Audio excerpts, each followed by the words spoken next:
नमस्कार, आप सभी का स्वागत है एनडीटीवी राजस्थान पर और मैं हूं आपके साथ शुभेंदु सिंह। राजस्थानी जयपुर में 1 नवंबर से परिवहन विभाग सुरक्षित सफर अभियान शुरू करने जा रहा है और मुख्यमंत्री भजनलाल शर्मा के निर्देश पर शुरू होने वाले इस मुहिम में स्लीपर बसों की सख्त रूप से जांच होगी। साथ ही मानक पूरे न करने वाली बसों पर 1 लाख रुपए जुर्माना और मौके पर ही उनको सीज करने की कार्रवाई की जाएगी। वहीं इस अभियान का मकसद यात्रियों की सुरक्षा सुनिश्चित करना और अनाधिकृत बदलावों पर रोक लगाना है। और दरअसल स्लीपर बसों में अक्सर एक्स्ट्रा सीट्स और सुरक्षा उपकरणों की कमी पाई जाती है, जिससे दुर्घटनाओं का खतरा बढ़ जाता है। और जरा इसको लेकर के कुछ बयान सामने आए हैं, जरा पहले आपको वो दिखाते हैं और उसके बाद कार्यक्रम को आगे बढ़ाएंगे।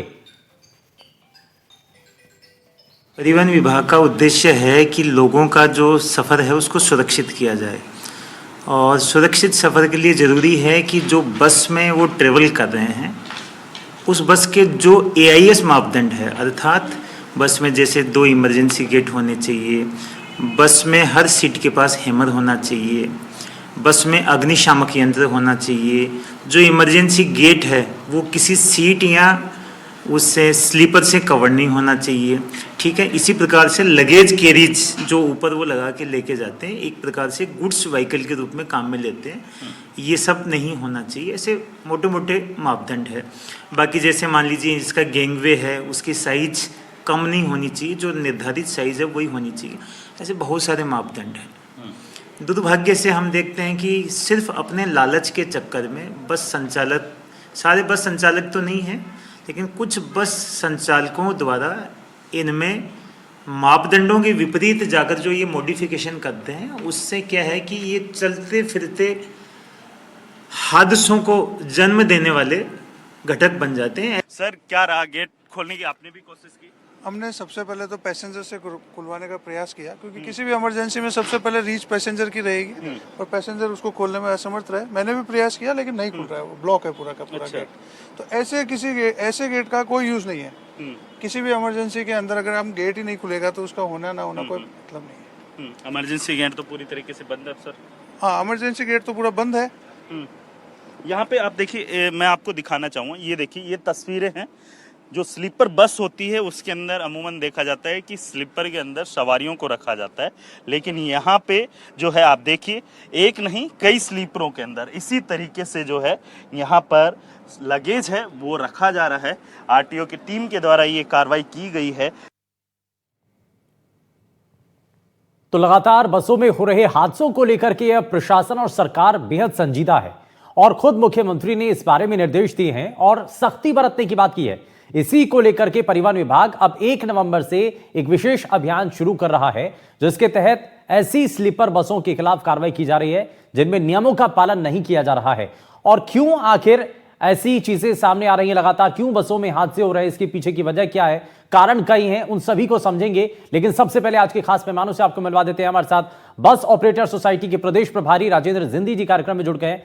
राजेंद्र जी, बहुत स्वागत है आपका। हमारे साथ ऑटो विशेषज्ञ अखिल घई जी कार्यक्रम में जुड़ चुके हैं। अखिल जी, बहुत स्वागत है आपका। हमारे साथ पूर्व ACP ट्रैफिक योगेंद्र कुमार जोशी जी कार्यक्रम में जुड़ गए हैं। योगेंद्र सर, बहुत स्वागत है आपका एनडीटीवी पर। लेकिन शुरुआत सबसे पहले राजेंद्र जी, ये बसों में जो बदलाव होते हैं और इसको लेकर के कई थ्योरीज सामने हैं।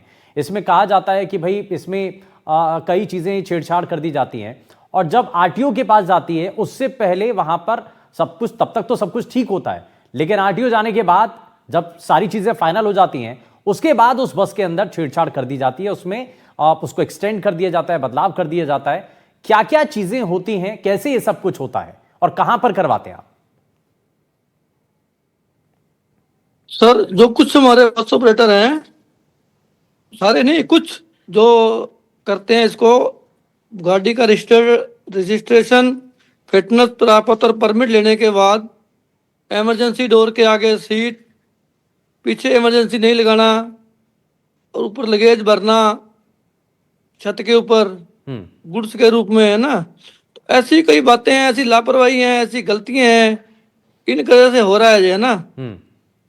और हमारा जो प्रयास है, हम भी लगातार जो प्रयास करते रहते हैं कि 1 तारीख क्या हमने समय समय पर, हमारे पूरे राजस्थान में अलग अलग जिलाध्यक्ष हैं, तो जिलाध्यक्ष संबंधित DTO के साथ मिलकर इनका जो है निरीक्षण करवाते रहते हैं। तो फिर भी कोई ऐसा आता है जो कर लेता है जी, मॉडिफिकेशन जो है ना वो कर लेता है। हम्म। और हमारा जो प्रयास रहता है कि इस तरीके से हम लगातार अभियान चलाकर इनका कराए, इनके ऊपर कार्रवाई कराएं, जो नहीं है तो उसको हम कर डीटीओ से भी कार्रवाई करते हैं। नहीं, लेकिन लेकिन रुक तो नहीं रही है ना, ऐसे हादसे तो रुक नहीं रहे हैं। और हाँ ये सड़क पर बसें जी चलती हैं, तो ये सड़क जी। पर कोई प्रशासनिक अधिकारी उनको रोकते नहीं है क्या? उनको पता नहीं चलता है? कोई कार्रवाई क्यों नहीं होती है? नहीं, रोकते हैं, प्रशासनिक अधिकारी रोकते हैं जी। तो क्या होता है कि जो ना वाहन स्वामी नहीं करता, जो चालक परिचालक होता है ना जी, वो कर लेते हैं। और चालक परिचालक अन्य जो साधन, अन्य जो व्हीकल रोड पर आ रहे हैं तो उनसे वो पूछ लेते हैं कि कहीं को आरटीओ या कहीं को आरटीओ इंस्पेक्टर या कोई रोड पे खड़ा तो नहीं है, फिर उनसे बच के निकल जाते हैं वो। तो ये सब सबसे बड़ा कारण यही है। तो बाकी सर, मैंने पहले भी जब बात बताई थी आपको हम्म। कि दुर्घटना होती है, दुर्घटना एक कोई जानबूझ के नहीं करता है, दुर्घटना हो जाती है तो उससे क्या है, जो जो आगजनी हो रही, ज्यादा हो रही है ना जी, पहले इतनी आगजनी नहीं थी, आगजनी हो रही है। जो BS6 आया है ना मॉडल, मैन्युफैक्चरिंग ने किया है, उस वजह ज्यादा आगजनी उससे हो रही है जी। जे आज अखिल जी बैठे हैं, उस दिन भी ये कह रहे थे कि ये मजाक बड़ा कर रहे थे कि ये राजेंद्र जी गलत कह रहे हैं, दूसरों पर ब्लेम कर रहे हैं। मैं इनको, जो कभी मेरे साथ बैठेंगे तो मैं इनको प्रूफ कर दूंगा इस चीज का। जो BS6 के कारण जो है ना आगजनी ज्यादा हो रही है। बिल्कुल, जब भी थोड़े सी कोई भी व्हीकल, कार, बस नहीं है, बस, ट्रक, कार, जो ट्रैक्टर भी, अब ट्रैक्टर भी इनके BS6 आ रहे हैं, कहीं को टकराते हैं तो उससे 1 मिनट में ही आग लग जाती है जी। जो मैं इनको प्रूफ कर दूंगा, कभी टाइम मिला तो कभी इनसे बैठे अखिल जी से, तो मैं इनको इस चीज का वैसे प्रूफ आज कर समय दूंगा है, मेरे पास। आज राजेंद्र जी जी समय है, अगर कुछ टेक्निकल ऐसी कोई बात आपको पता है या जी कोई बड़ा कारण आपको, जो मैं पहले भी जान रहा था आपसे, भाई बताइए तो सही, ये समझ में आएगा। और अगर गई साहब के पास भी कोई जवाब होगा तो वो देंगे जरूर इस पर। सर, ये प्रैक्टिकली है, इनको हाँ। प्रैक्टिकली बता दूंगा सर मैं अखिल जी को। मेरे पास उसका प्रैक्टिकली जवाब है, मैं प्रैक्टिकली देखा हुआ है उसको। और मैंने ना जो साहब इनके, जो अकेली बस में नहीं, मैंने ट्रक में भी और कार पे भी सर्च किया है इसको। आप देखो सर, BS3 और BS4 में जो आगजनी नहीं हुआ करती थी, एक्सीडेंट होते थे, बिल्कुल मैं मान रहा हूँ, आज भी हो रहे हैं। हमारी भी गलती गलती मान रहा हूँ मैं, हमारी गलती है ना, एक्सीडेंट हो रहे हैं, हम लापरवाही ज्यादा कर रहे हैं, हम लगेज भर रहे हैं, हाई टेंशन तारे नहीं देख रहे, हम बिल्कुल मान रहे हैं इस चीज को। और ये जो आगजनी ज्यादा हो रही है, ये BS6 में ही ज्यादा हो रही है। आप कह रहे हैं कि ये बसों अखिल में जी नहीं है, को मानना ट्रकों में, पड़ेगा इस बात गाड़ियों का। में, और मैं सब में कभी हो रहा अखिल है, से ये बैठूंगा तो BS6 में दिक्कत प्रैक्टिकली है। जी। ये बड़ा अजीब ये लॉजिक है। खैर, मैं इस पर, ठीक है, मैं एक एक जरा रिएक्शन इस पर ले लेता हूं अखिल जी से। अखिल जी, अब देखिए, कल तक तो ये बात बस तक थी, लेकिन अब तो ट्रैक्टर से लेकर के और गाड़ियों तक तक बात आ चुकी है कि BS6 मैन्युफैक्चर जो चीजें हैं उन सब में दिक्कत है। शुभेंद्र जी नमस्कार। पहले तो मैं कल भी मैंने ये बात बोली थी और मैं आज फिर उसी बात को रिपीट करूंगा कि BS6 जो है ये एक एमिशन का नॉर्म है, और एमिशन गाड़ी ज्यादा ना करे, गाड़ी पॉल्यूट ना करे, उसके हिसाब से इंजन में कुछ चेंजेस किए जाते हैं। और उसके जो एमिशन होता है उसके अंदर कुछ कैटालिटिक कन्वर्टर लगाया जाता है, या उसके धुएं में एक सब्सटेंस को मिलाया जाता है, और ताकि जो धुआं अल्टीमेटली बाहर निकले वो पॉल्यूटिंग ना हो। यूरिया का हम यूज करते हैं, उसका आग लगने से कोई रिलेशन नहीं है। और मैंने कल भी ये बात बोली थी, मैं टेक्निकल इसके बहुत सारे एग्जाम्पल दे सकता हूं। आप किसी भी गाड़ी, जो जितने भी गाड़ियां होती हैं उनमें जो इंजन होते हैं वो एक सर्टेन टेम्परेचर पे काम करते हैं। उस टेम्परेचर से ऊपर जब भी गाड़ी का टेम्परेचर, इंजन का टेम्परेचर होता है, तो रेडिएटर में जो पानी होता है या कूलेंट होता है वो चलना शुरू हो जाता है और पंखा चलता है और इंजन ठंडा हो जाता है।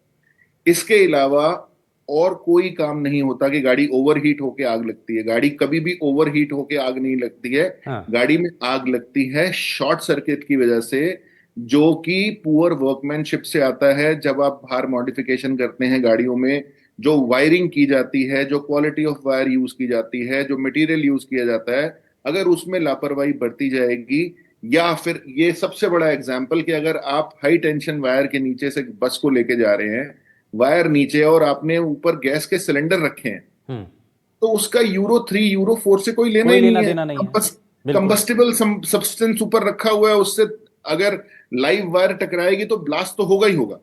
वो चाहे यूरो 3 हो, यूरो 4 हो। इनफैक्ट अगर कोई साइकिल पे भी जा रहा होगा, उसके पास कोई ज्वलनशील पदार्थ होगा और वो बिजली की तार से टकराएगा तो उसमें भी आग लगने का चांस है उतना। तो वो उसमें तो कोई इंजन भी नहीं होता साइकिल में।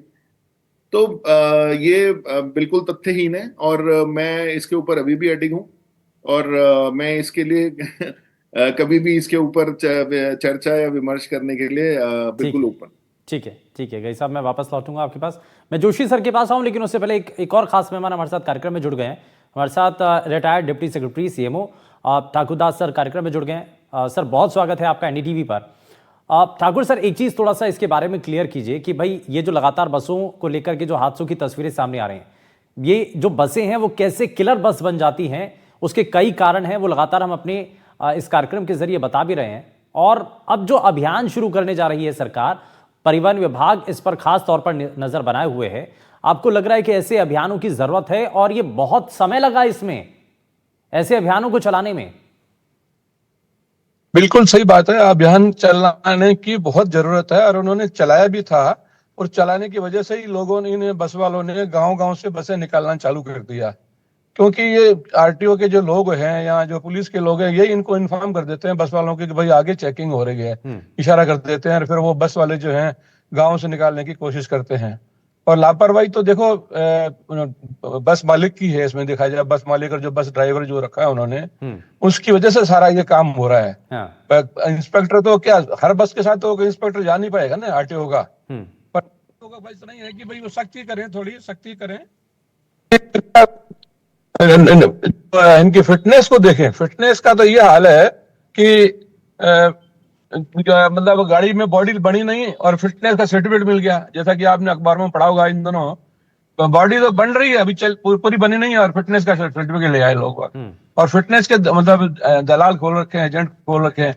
ये सारी गलती डिपार्टमेंट की थोड़ी सख्ती नहीं है। डिपार्टमेंट सख्त होना चाहिए, ऐसा नहीं कि डिपार्टमेंट वो इनकी कहानी ये है कि भाई स्टाफ की कमी है। अरे स्टाफ की कमी है तो उसको कुछ तो करो, तो दूर तो करो। स्टाफ की कमी तो इनका ये हाल है कि बाहर के एजेंट के लोग इनके वो फिटनेस के देखते हैं सर्टिफिकेट, आरटीओ में बैठे हुए एजेंट के लोग, वो जो है एम्प्लॉय भी नहीं है। हाँ। वो इनको सारा काम कर रहे हैं, आरटीओ की मदद कर रहे हैं। तो यही हाल होना है फिर, तो क्या हाल होना है फिर तो इसमें थोड़ी परिवहन विभाग की लापरवाही को भी थोड़ा इनको सोचना चाहिए कि परिवहन विभाग जो है फिटनेस दे चेक करे ढंग से। ये उनको जो है खिलवाड़ नहीं करनी चाहिए, एक जीवन के साथ में खिलवाड़ हो रही है इनके। तो 2-4-500 हजार रुपए के चक्कर में ये कर लेते हैं, खिलवाड़ कर रहे हैं, वो ठीक नहीं है। वो बिल्कुल डिपार्टमेंट भी देखे और ये बस मालिकों को इनके ऊपर सख्ती होनी चाहिए। हाँ, लेकिन ये कैसे संभव होगा? ये संभव कैसे होगा?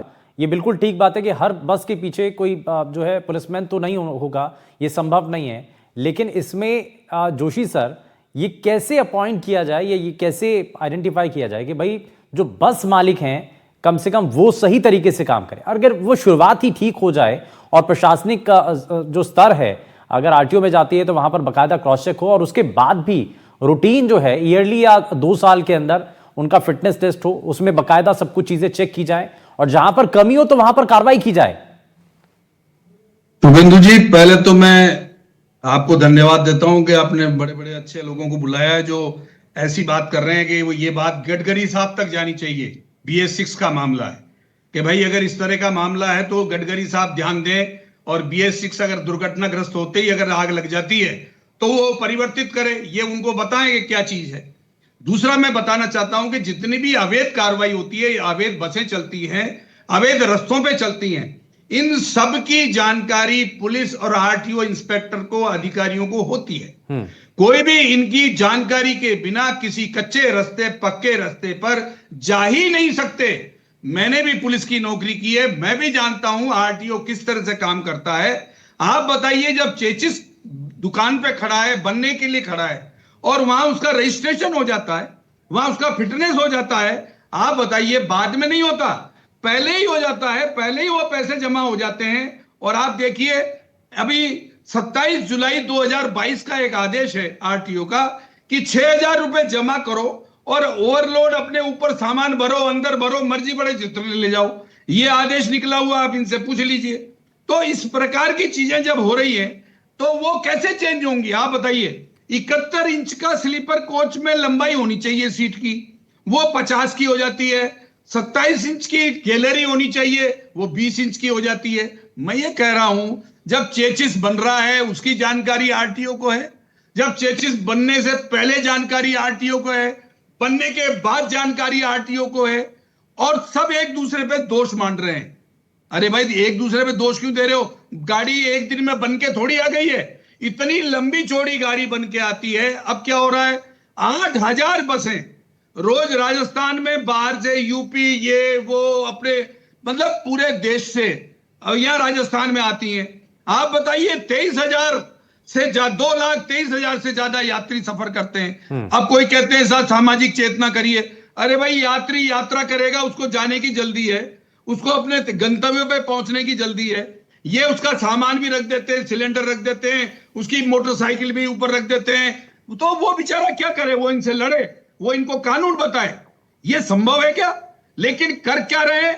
गलती तो है इन लोगों की, और भुगत कौन रहा है? पैसेंजर पैसा का पैसा देता है और अपना नुकसान और कराता है। लेकिन देखिए, मुकदमा किसी के खिलाफ दर्ज नहीं होता।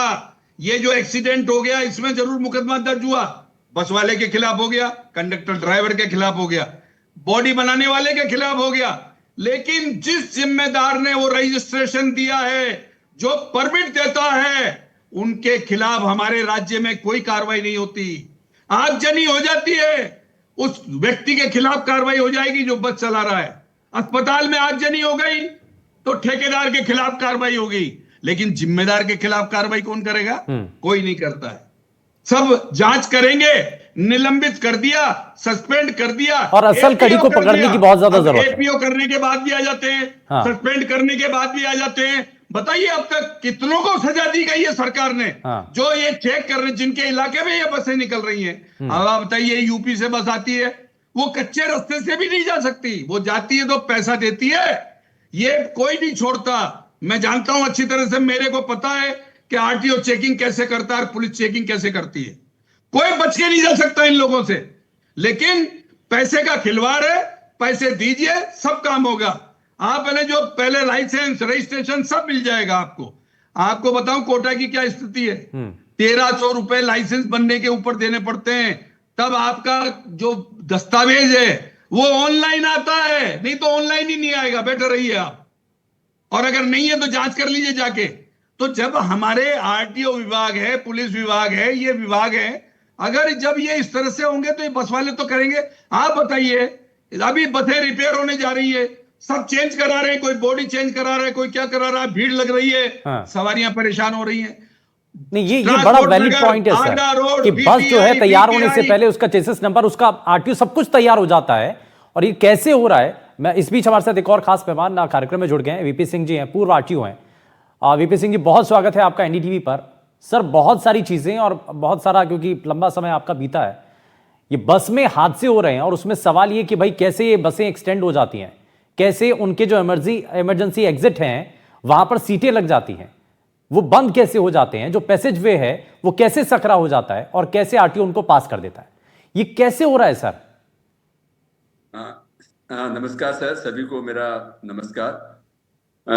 आपने जो एक मेरे से सीधा प्रश्न पूछा है, मैं आपको ये बता दूं कि किसी भी सरकारी एजेंसी के लेवल पर, चाहे आरटीओ हो, चाहे ट्रैफिक पुलिस हो, वो ये बिल्कुल भी सोच नहीं है कि सिक्योरिटी के मापदंडों पे कोई भी कॉम्प्रोमाइज किया जाए। ये एक मीथ है। जिसके बावजूद भी सिक्योरिटी के जो मापदंड है वो पूरे नहीं होते। उसके लिए बहुत से रीजन है। जो मेरा जो अनुभव रहा है, सबसे बड़ा रीजन तो ये है कि एज ए सोसाइटी, बसें लें, चाहे रोड का ट्रैफिक ले लें, चलते सड़क पे एक्सीडेंट होते हैं। ऐसा कौन सी जगह है जहां अपने एक्सीडेंट नहीं होते? तो एज ए सोसाइटी अपने रूल्स एंड रेगुलेशंस को फॉलो नहीं करते। आप ये मानिए कि एनफोर्समेंट एजेंसी है, वो उन लोगों के लिए है जो बहुत ही, मान लो 1-2% लोग जो अपना कानून की पालना नहीं करते। लेकिन जहाँ पे मेजोरिटी ऑफ लोग कानून की पालना नहीं करते, वहां पे एनफोर्समेंट एजेंसियां भी फेल हो जाती हैं। तो अपने सोसाइटी के लेवल पे ही ये दिक्कत है अपने सर, सामने ये अभी शुरुआत तक। तो प्रशासनिक अधिकारियों और सिस्टम से ही शुरू हो रहा है। भाई, जब बस को पास करने की बारी आती है, जो उसकी लेंथ है, जो स्ट्रेंथ है, जो चौड़ाई है, उससे ज्यादा बढ़ा दी जाती है और उसके बावजूद भी वो पास हो जाती है। कैसे हो रहा है ये तो मानेंगे। अभी हाल फिलहाल में जो हादसे हुए उसमें यही बात तो सामने आई सर।